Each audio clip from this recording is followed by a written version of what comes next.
Look, last night, I was at this talk I gave, and about 1,000 people came, and about 500 of them stayed afterwards, and most of them were young men, and just one of them after the other comes up to me, and they shake my hand, and they say, look, I've been listening to what you've been saying for 6 months, and it's changed my life. It's like I was depressed, I was addicted to drugs, my relationships weren't working out, I was hopeless, I didn't have any goal.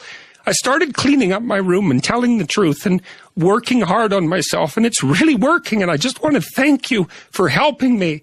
And I think, God, it's so sad that so many of these men, they've not had an encouraging bloody word, a real encouraging word in their entire life. It just takes a little bit of encouragement and care so that they're willing to set themselves straight to some degree and start trying. It's just a catastrophe that's so rare in their lives.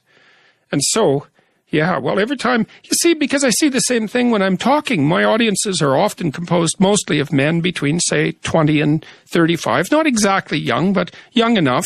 And they're desperate for a discussion about responsibility and fair play and noble being and working properly in the world. And the idea, and to hear the idea that their lives actually matter, that if they straighten themselves up and fly right, that they'll have a beneficial effect on themselves and their family and the community, and that the world is starving for that. And for them as individuals, not for them as a group, but for each of them as individuals.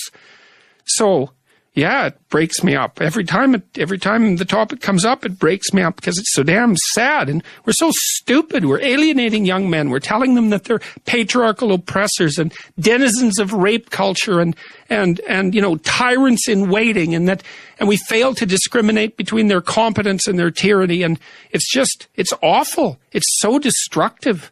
It's so unnecessary.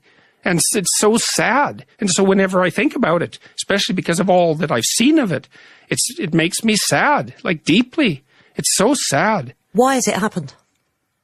Oh, God, that's a complicated question. I mean, well, it's partly happened because every culture has a tyrannical element, I mean, our culture isn't perfect. There is oppressive elements to it. It's not completely fair.